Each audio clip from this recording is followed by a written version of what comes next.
you know, we spent the last 10 years trying to get sick people access to marijuana, and that's been very successful. It's sort of interesting that this is around Earth Day as well, and another issue, obviously, for people who are interested in cannabis is hemp. Right. And if you can explain to people why hemp and Earth Day would tie into each other. Well, the part that's used for medicine is the flower, and the rest of it, the stalk, can be used for about 40,000 different items, and everything that it used to be made out of is now made out of petrochemicals, which is, petrochemicals are the major cause of pollution on the planet.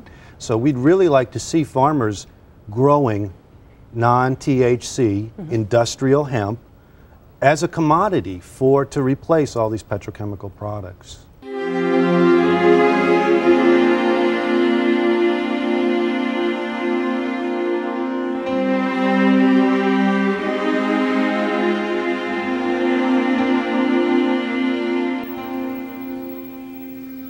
I was in junior high school when President Kennedy was assassinated, and I had a hard time swallowing the Warren Commission report when it came out.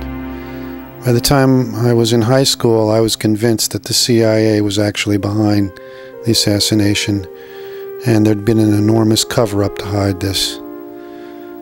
After I started publishing Jack Herer's Hemp Conspiracy, the next big conspiracy I turned to was trying to unveil the Kennedy assassination. I wrote an article for the 25th anniversary of the assassination that Judge Jim Garrison called the best article ever written about the assassination. And I really just concentrated on the rabbit holes and disinfo campaigns that had been perpetrated by the national media to confuse people about what had really happened.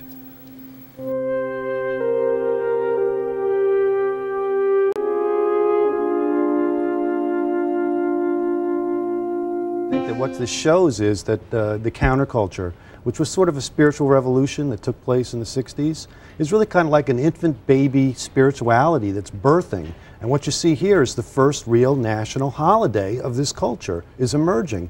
And what's kind of interesting is that it's around the same time as all these other big holidays like Passover and Easter, and it's universally and globally adopted by millions of people now as a holiday.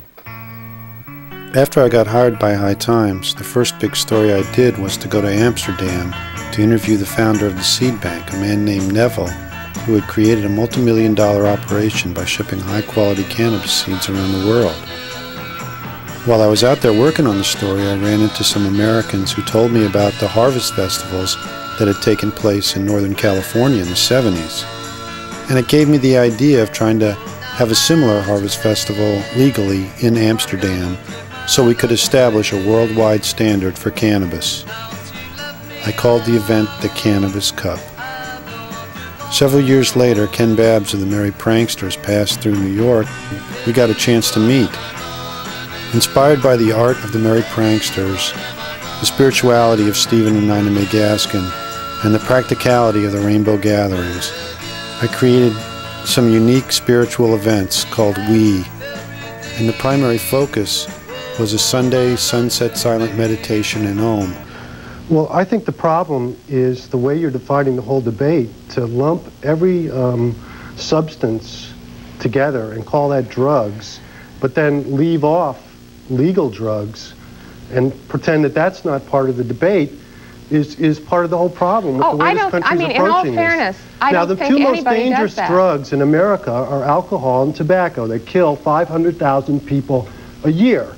Now, if 1,000 people die a year from heroin, isn't it a bigger problem that 500,000 are dying of alcohol and tobacco? And when you talk about glamorization, every major sporting event shows beer commercials that are obviously targeting young minds to a lifelong addiction of alcohol.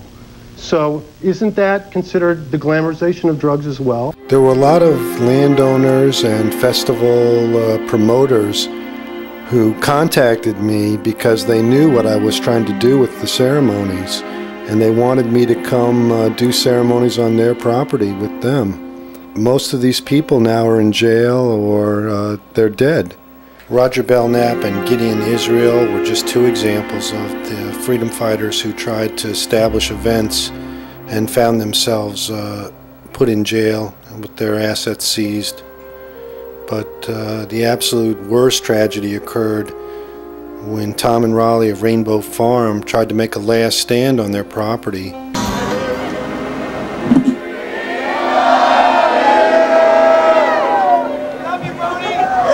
All right, thank you. That's a little bit of hippie magic. The site that they'd been using for the festivals, the house they lived in, everything they owned was going to be seized by the government. So they decided rather than let the government take it, they were going to burn it all, and that they were actually going to prevent the seizure by forcibly trying to retain their property. They were shot dead by FBI snipers. So you don't see 420 as part of the drug culture, you see it as part of a different kind of culture? I see it as part of an emerging spirituality that I call the counterculture. Now, why would something that is a counterculture, something like 420, you said at the beginning, to keep the authorities out, or parents or cops, why go public with it? There are going to be celebrations in different parts of the country and different sort of rallies. Well, now everybody knows about it, the people that... But you know, when the Christians were first persecuted in Rome, they developed a secret code, the symbol of a fish. And when they would meet and they didn't know if they were Christians or not, one would draw half the fish, the other would finish the fish. Well, we've been doing 420 for a long time now, since the 70s, and it's time to bring it out into the open. It's time to show the world that we're a legitimate minority group that suffers persecution. What's going to happen on 420? Besides people getting stoned, what's going to happen? Well, I think that the most traditional and one of the biggest celebrations will probably be on the top of Mount Tamalpais, which is the central peak of Marin County. That's the birthplace of 420, and that's where the tradition has been established for the longest. What I'd like to see happen, I'd like to see a moment of silence for peace in the drug war. I'd like to see a moment of silence for the victims of Waco and Columbine and Oklahoma City. And I know there's a lot of, you know, very tragic events that are happening right around the same time. And I think that we need to study why these things are happening. Why is there so much violence in our culture? And really what the 60s counterculture represents is nonviolence and peace. And this is what we're trying to bring to the table.